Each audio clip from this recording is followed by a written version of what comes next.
എല്ലാവർക്കും നമസ്കാരം. എല്ലാവരും സുഖമായിരിക്കുന്നു എന്ന് കരുതുന്നു. ഇന്ന് തയ്യാറാക്കുന്നത് ചായയുടെ കൂടെ കഴിക്കാൻ പറ്റുന്ന നല്ലൊരു സ്നാക്സാണ്.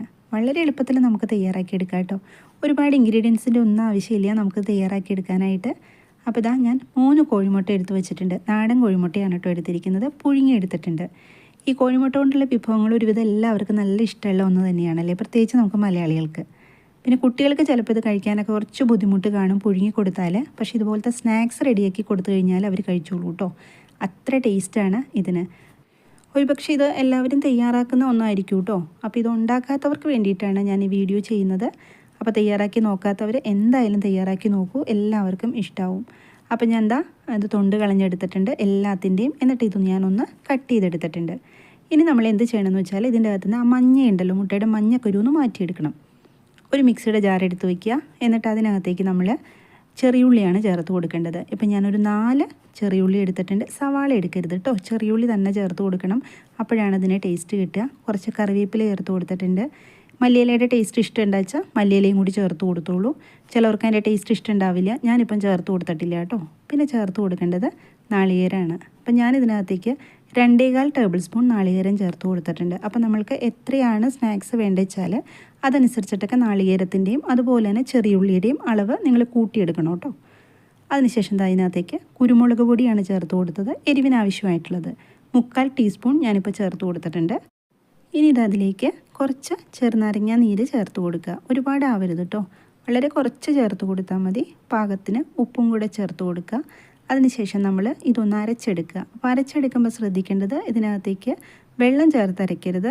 പിന്നെ നമ്മൾ കറികൾക്കൊക്കെ അരയ്ക്കണ പോലെ ഇങ്ങനെ പേസ്റ്റ് പോലെ അരച്ചെടുക്കരുത്. ചമ്മന്തി അരച്ചെടുക്കുമല്ലോ, ആ ഒരു പാകത്തിനായിരിക്കണം ഇത് അരച്ചെടുക്കേണ്ടത്. അപ്പോൾ ഇത് അരച്ചവിടെ വച്ചിട്ട് നമ്മൾ എന്ത് ചെയ്യണമെന്ന് വെച്ചാൽ ഒരു പാത്രം എടുത്തിട്ട് അതിനകത്തേക്ക് ഒരു കോഴിമുട്ട ഒന്ന് പൊട്ടിച്ചൊഴിക്കുക. എന്നിട്ട് നമ്മൾ ഒരു സ്പൂണോ ഫോർക്കോ ഉപയോഗിച്ചിട്ട് ഇതിനെ ഇതുപോലെ ഒന്ന് ഉടച്ചു കൊടുക്കുക. ഇതിലേക്ക് നമ്മൾ കുരുമുളക് പൊടി അല്ലെങ്കിൽ നമ്മുടെ ചില്ലി ഫ്ലേക്സ് ഉണ്ടല്ലോ, വറ്റൽമുളക് നന്നായിട്ടൊന്ന് ക്രഷ് ചെയ്തെടുത്തത്, അത് ഏത് വേണമെങ്കിലും ഇതിനകത്തേക്ക് ചേർത്ത് കൊടുക്കുക കേട്ടോ. അപ്പം ഞാനിതിനകത്തേക്ക് കുരുമുളക് പൊടിയാണ് ചേർത്ത് കൊടുത്തത്. അപ്പോൾ ആദ്യം നമ്മൾ കുറച്ച് കുരുമുളക് പൊടി ചേർത്തിട്ടുണ്ട് നമ്മുടെ നാളികേരത്തിൻ്റെ അകത്തേക്കൊക്കെ അരയ്ക്കാനായിട്ട്.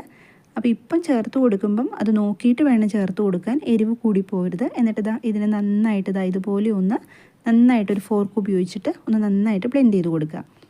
ഇനി നമ്മൾ ഒരു പാത്രം എടുത്തിട്ട് അതിനകത്തേക്ക് നമ്മുടെ ആ മുട്ട നമ്മളൊന്ന് കട്ട് ചെയ്തപ്പം അതിനകത്തുനിന്ന് മഞ്ഞക്കരു മാറ്റി വെച്ചിട്ടുണ്ടല്ലോ, അത് ഇതിനകത്തേക്ക് ഇട്ടിട്ട് നന്നായിട്ട് ഇതുപോലെ ഒന്ന് ഉടച്ചു കൊടുക്കുക. ഇത് മിക്സിയിലൊന്നും ഉടച്ചെടുക്കേണ്ട ആവശ്യമില്ല കേട്ടോ, എല്ലാവർക്കും അറിയാമല്ലോ. ജസ്റ്റ് സ്പൂണോ ഫോർക്കോ ഉപയോഗിച്ചിട്ട് ഇതുപോലെ ഒന്ന് ചെയ്തിട്ട് നമ്മൾ അരച്ചു വെച്ചിട്ടുണ്ടല്ലോ ആ ഒരു ചമ്മന്തി, അത് ഇതിനകത്തേക്ക് ചേർത്ത് കൊടുക്കുക. എന്നിട്ട് നമ്മൾ ഇത് നന്നായിട്ടൊന്ന് മിക്സ് ചെയ്തെടുക്കണം. കാരണം നമ്മൾക്കിത് ഫില്ലിങ്ങിന് വേണ്ടിയിട്ടാണ് നമ്മളിത് ഉപയോഗിക്കുന്നത്. അപ്പോൾ നന്നായിട്ട് തന്നെ മിക്സ് ചെയ്തെടുക്കണം കേട്ടോ. ഈ ഒരു സ്നാക്സ് കഴിച്ചവർക്കറിയാം ഇതിൻ്റെ ടേസ്റ്റ് അല്ലേ, നല്ല രുചിയാണ് കേട്ടോ. കുട്ടികൾക്ക് നല്ല ഇഷ്ടമാവും ഇത് കൊടുത്തു കഴിഞ്ഞാൽ. അപ്പോൾ നമ്മുടെ വീഡിയോ കണ്ടുകൊണ്ടിരിക്കുമ്പം വീഡിയോ ഇഷ്ടമായാൽ സബ്സ്ക്രൈബ് ചെയ്യാതെ കാണുന്നവരൊക്കെ ഉണ്ടെങ്കിൽ ഒന്ന് സബ്സ്ക്രൈബ് ചെയ്ത് സപ്പോർട്ട് ചെയ്തേക്കണേ. ഇനി എടുത്തു വച്ചിരിക്കുന്ന ആ എഗ് വൈറ്റ് ഉണ്ടല്ലോ, അതിനകത്തേക്ക് നമ്മുടെ ആ ചമ്മന്തി ഫില്ല് ചെയ്ത് കൊടുക്കുക. അത്യാവശ്യം നന്നായിട്ട് തന്നെ ഫില്ല് ചെയ്തോളൂ കേട്ടോ, അതിൻ്റെ അകത്ത് നന്നായിട്ട് ഇരുന്നോളും. കാരണം എന്താ വെച്ചാൽ നമ്മൾ വെള്ളം ചേർത്തിട്ടൊന്നും അല്ല ഇത് അരച്ചേക്കണത്, വെള്ളം ചേർത്ത് അരയ്ക്കരുത്. അങ്ങനെ വെച്ചാൽ നമുക്ക് ഫ്രൈ ചെയ്യാൻ പറ്റില്ല, ഇതിനകത്ത് അങ്ങനെ അത് ഫില്ലായിട്ടിരിക്കുകയും ചെയ്യില്ല. അപ്പോൾ എല്ലാത്തിലേക്കും ഞാനത് ഫില്ല് ചെയ്ത് കൊടുക്കുന്നുണ്ട്. കുട്ടികൾക്കൊക്കെ ഒരുപാട് ഇഷ്ടമാവും കേട്ടോ. അപ്പോൾ കുട്ടികൾക്ക് കൊടുക്കുമ്പോൾ നമ്മൾ എന്ത് ചെയ്യണമെന്ന് വെച്ചാൽ ഒരുപാട് അങ്ങനെ എരിവൊന്നും ചേർത്ത് കൊടുക്കണ്ട. സ്പൈസി ആയിട്ട് കഴിക്കാൻ ഇഷ്ടമുള്ളവർ കുരുമുളക് പൊടിയുടെയൊക്കെ അളവ് കുറച്ചങ്ങ് കൂട്ടി കൊടുത്താൽ മതി. പിന്നെ ഞാൻ പറഞ്ഞല്ലോ മല്ലിയിലയുടെ ഫ്ലേവർ ഇഷ്ടം വെച്ചാൽ മല്ലിയിലയും കൂടി ഇതിനകത്ത് ആഡ് ചെയ്തിട്ട് അരച്ചാൽ ഒത്തിരിയും കൂടി ടേസ്റ്റ് കിട്ടും ഇതിന്. ഇപ്പോൾ എല്ലാത്തിലും ഞാനത് ഫില്ല് ചെയ്ത് കൊടുക്കുന്നുണ്ട്. ഇനി നമ്മൾ എന്ത് ചെയ്യണമെന്ന് വെച്ചാൽ ഇതിവിടെ വച്ചിട്ട് നമ്മൾ നേരത്തെ എടുത്ത് വെച്ചിരിക്കുന്ന ആ ഒരു മുട്ടയുണ്ടല്ലോ, അതായത് നമ്മൾ പെപ്പറൊക്കെ ഇട്ടിട്ട് മിക്സ് ചെയ്ത് വെച്ചിരിക്കുന്ന ആ മുട്ട എടുത്ത് വയ്ക്കുക. പിന്നെ കുറച്ച് ബ്രെഡ് ക്രംസും കൂടി എടുത്ത് വയ്ക്കുക. അപ്പം ഞാനൊരു 6 പീസ് ഒന്ന് ക്രഷ് ചെയ്തെടുത്തിട്ടുണ്ട്. എന്നിട്ട് നമ്മൾ എടുത്തു വെച്ചിരിക്കുന്ന ആ ഒരു എഗ്ഗ് ഇതിനകത്തേക്കൊന്ന് ഡിപ്പ് ചെയ്തിട്ട് നമ്മൾ അറിയാമല്ലോ, നമ്മൾ കട്ട്ലേറ്റൊക്കെ ഉണ്ടാക്കുന്നത് പോലെ നമ്മുടെ ബ്രെഡ് ക്രംസിലേക്കും ഒന്ന് ഫില്ല് ചെയ്ത് കൊടുത്തിട്ട് നമ്മളൊന്ന് ഫ്രൈ ചെയ്ത് കൊടുക്കുക. അപ്പോൾ ഇതിപ്പോൾ നമ്മൾ സ്റ്റൗവിൽ എണ്ണ വെച്ചിട്ട് എണ്ണ ചൂടായി കഴിയുമ്പം ഇതിങ്ങനെ ചെയ്തിട്ട് അങ്ങ് ചെയ്തെടുക്കുക കേട്ടോ. ഞാനിപ്പം എല്ലാം ഒന്ന് മുക്കി കറക്റ്റ് ചെയ്ത് വച്ചിട്ട് ഒരുമിച്ച് അങ്ങ് ഇട്ട് കൊടുക്കുന്നേ ഉള്ളൂ. അത് നിങ്ങളുടെ ഇഷ്ടത്തിന് ചെയ്ത് കൊടുക്കുക കേട്ടോ. അപ്പം ഞാനിപ്പം ഒരുപാടങ്ങ് ഡിപ്പ് ചെയ്യുന്നില്ല അതിനകത്തേക്ക്, ലൈറ്റായിട്ട് ഡിപ്പ് ചെയ്യുന്നുള്ളൂ. കാരണം അതിൻ്റെ സൈഡിൽ ആ എഗ്ഗാണെന്ന് അറിയാൻ വേണ്ടിയിട്ട്, ആ വൈറ്റ് കാണാൻ വേണ്ടിയിട്ട് ഞാൻ ഒരുപാട് അതിനകത്തേക്ക് കോട്ട് ചെയ്യുന്നില്ല. അപ്പോൾ നിങ്ങൾക്ക് വേണമെങ്കിൽ നമ്മൾ കട്ട്ലൈറ്റൊക്കെ ഉണ്ടാക്കുന്ന പോലെ ഒത്തിരി കോട്ട് ചെയ്തെടുക്കാം കേട്ടോ. അപ്പോൾ നമുക്ക് അറിയില്ല ഇത് എഗ്ഗാണെന്ന് അറിയില്ല ഫ്രൈ ചെയ്ത് വരുമ്പം. ഇനി ഇതാ ഒരു പാൻ വെച്ചിട്ട് കോക്കനട്ട് ഓയിലോ അല്ലെങ്കിൽ വെജിറ്റബിൾ ഓയിലോ ഏതാച്ചാലും കുഴപ്പമില്ല ഒഴിച്ചു കൊടുക്കുക.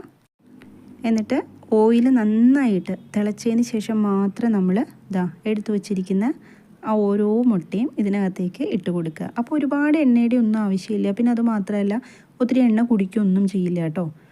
നമ്മൾക്ക് ഡീപ്പായിട്ട് നമ്മളത് ഫ്രൈ ചെയ്തെടുക്കുന്നില്ലല്ലോ. അങ്ങോട്ടും ഇങ്ങോട്ടും തിരിച്ചു മറിച്ചിട്ടിട്ട് നമ്മൾക്കൊന്ന് ഫ്രൈ ചെയ്തെടുത്താൽ മതി. ഇപ്പോൾ ഇതിനകത്ത് 5 പീസേ ഉള്ളൂ. നമ്മൾ 3 മുട്ട എടുത്തിട്ടുണ്ടായിരുന്നു. കട്ട് ചെയ്ത് വരുമ്പം എല്ലാവർക്കും അറിയാം അത് 6 പീസ് ഉണ്ടാവുമെന്നല്ലേ കമൻറ്റിൽ ചോദിക്കും. അതുകൊണ്ടാണ് ഞാൻ പറഞ്ഞത്. അതിലൊരു പീസ് ഞാൻ വേറൊരു കാര്യത്തിന് വേണ്ടിയിട്ട് എടുത്തിട്ടുണ്ടായിരുന്നു കേട്ടോ. ഇത് നമ്മളൊന്ന് പയ്യെ നീക്കിയിട്ട് കൊടുക്കുക കേട്ടോ. എന്നിട്ട് ഒന്ന് മറിച്ചിട്ട് കൊടുക്കുക. ഒരുപാട് സമയമൊന്നും വേണ്ട കേട്ടോ, വളരെ പെട്ടെന്നാവും. കാരണം എല്ലാവർക്കും അറിയാം നമ്മൾ മുട്ട ഒന്നാമത് പുഴുങ്ങിയതാണ്, പിന്നെ നമ്മൾ കോട്ടിങ് കൊടുത്തിരിക്കുന്ന ബ്രെഡാണ്, അറിയാം. വളരെ എളുപ്പത്തിൽ ഇത് റെഡിയാക്കി എടുക്കാൻ പറ്റും.